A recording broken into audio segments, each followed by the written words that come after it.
ערב טוב, תרשו לי לנצל את ההזדמנות שאני We בירושלים. take this opportunity of being in Jerusalem to speak Hebrew.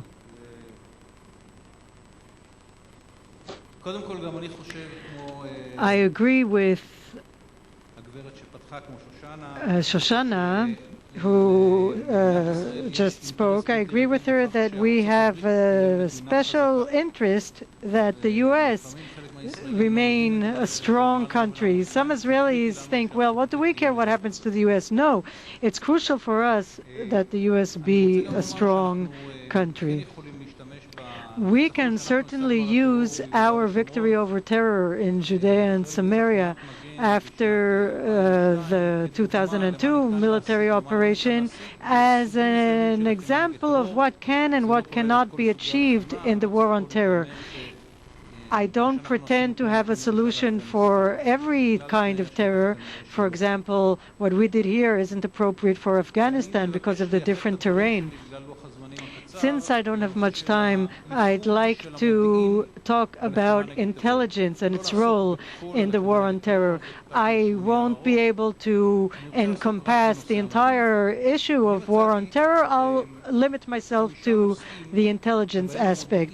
There are 5 points that differentiate today's intelligence from the role of intelligence in the past. And when I talk about the war on terror, I'm talking about irregular forces and the low-intensity conflicts, all these different kinds of battle, guerrilla warfare, terror organizations.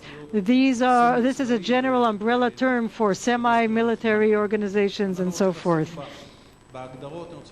I don't want to deal with definitions. I'll just move on to intelligence.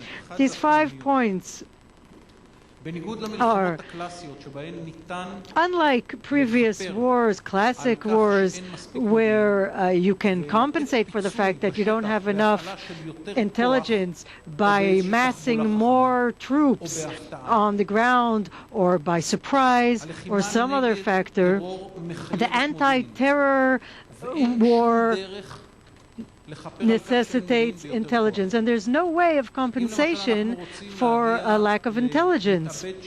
If we want to reach a suicide bomber who is already in a building on a given street, we need to know exactly what building he's in. It won't help to mass more and more troops there. By the time they get there, he probably won't be there anymore. If we want to target Bin Laden's cave, we need to know exactly which cave he's hiding in. We can't just blanket the area with explosives and hope for the best. We need to aim at the specific place. Usually in the war on terror, unlike classical warfare, there is no means of compensation for lack of intelligence. As far as this goes, intelligence in the war on terror has a critical role in the warfare we're talking about. And this is the most important element, because only once we understand this can we realize how important it is to invest in intelligence. And this isn't necessarily the case in other types of warfare. The second point is precision. Since terror is carried out by individuals, and since it is carried out in the main, and I'll come back to this in a moment, when people work from within civilian society, and we want to diminish peripheral damage, and we also want to keep our forces together. As a result, we need very precise action. Precision in the sense that if we don't know exactly on what day the force will be coming, the terror cell will be coming, we won't be able to stop it. If we don't know exactly where the cell is coming from, we won't be able to fire on them when they're still on their way. And we can't fire at random all over just because we want to kill these terrorists. This high degree of precision is so important, is as important in classical warfare only in very specific situations.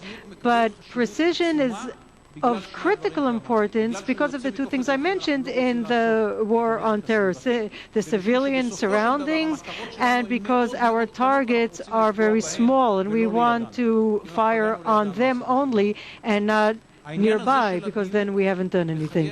Precision requires a change in the concept of our officers. They usually speak about wide expanses, movements of troops on a large scale. And this brings me to the next point. The shelf life of anti-terror intelligence is very short. If we know that a meeting is taking place where X is supposed to meet Y and get the explosives, if we are late, just 1 minute late, and we miss him, it's useless. If we need to fire on someone who is in a specific street, if we get there 1 minute later, we'll just hit the car after him, and that's useless. It's not just a question of precision in targeting the terrorist, it's a question of being there on time. So we're totally changing the organization when we talk about anti-terror war. We have to move further down through the hierarchy to gather intelligence. We need to connect our intelligence gatherers with the operative echelons. And sometimes we have to have direct contact between the higher command echelons and the people there gathering intelligence on the ground, because, as I said, the split-second timing is of crucial importance.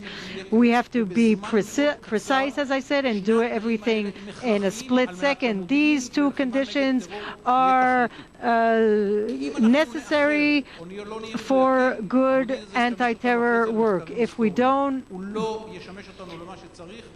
abide by these standards, will be good for nothing but history books in the future. The real infrastructure of terror, when we talk about the infrastructure, we're not talking about huge bunkers or munitions, stockpiles, though we have to hit those as well. The important infrastructure is human beings. If we can stop these human beings, detain them, arrest them, question them, as President Bush said, we need to bring them to justice. But if we can't bring justice to them, in other words, to kill them, we have to do that as quickly and as precisely as possible, because ultimately that is the real asset, human beings, the real asset of terror organizations, and not their weapons, not their bunkers. You can always buy more weapons, build new bunkers, but to train a terrorist, you need a lot of time. And if we manage to damage the chain of production, we have achieved a real deterrent. The next point is that terror organizations are very hard to discern. Intelligence has to do a job here that is new.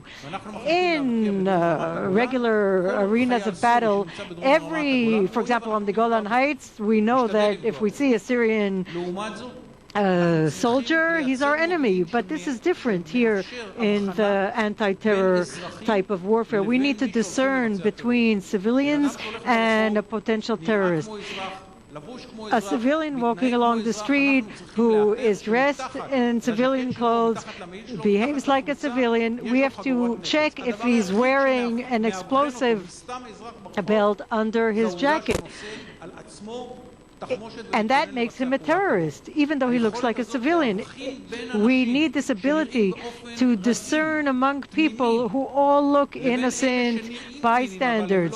Some of them are not innocent, and this is a different scenario from other battles. And here, too, we can use modern technology to a great degree. Ultimately, these points that I've just enumerated that are connected to precision, split-second timing, and discerning among terrorists and innocent bystanders These abilities in the main, and unlike classical warfare, depend very much on networks of our soldiers, our foot soldiers. Not everybody can discern between a civilian and a terrorist. We can't discern among an innocent car and a non-innocent car just by looking. We need a lot of high-tech intelligence. And we here in our region, we know the people, we know the mentality. We've been engaged in this conflict for years and years. The Americans, when they come to Iraq, they don't have the human element. And that's what's so important, the human element. And it takes years to build that up when we're talking intelligence. And because of the other points, the other points I raised just emphasize how important the human factor is. Another important point in this kind of warfare, something that makes this kind of intelligence special, we need legitimization within our society and abroad. We hardly use intelligence in classical warfare for legitimization of our cause, but we need that today, as do the Americans and British. Intelligence will show that we did the right thing, that we had no choice. This kind of legitimacy can be used by us to show other countries that we were in the right. And this is critical, it's crucial. The problem here is that this is really public relations, and intelligence and public relations aren't really supposed to go together. This is hostile territory as far as intelligence is concerned. So we need to find the smart way to separate between people engaging in intelligence with the objective of military outcome and operative outcome, and those who are producing intelligence that will serve the military echelon. These are both objectives of the same intelligence branch, and sometimes we even use the same people. We need to know exactly, in order to be precise, where in the mosque is the stash of rifles hidden. We need the same intelligence, but it's a different manipulation, a different use of the intelligence, and using intelligence for producing legitimacy is something completely different. We have to be very, very cautious here not to mix these two things together so that we separate public relations from operative objectives. But they're both equally important. They're both crucial. Without this kind of legitimacy, we simply cannot operate against terrorists that are in and among civilians. The problem now that we're facing now is that the terrorists look like civilians. They're working among civilians, they operate among civilians, and their targets are civilians. So these 5 points that I've just enumerated, and this kind of intelligence, in this kind of warfare, intelligence is different from classical warfare. It has to amass intelligence just like in classical warfare, but it has to be much more precise and focus on those 5 points that I mentioned, and other points that I haven't mentioned are equal.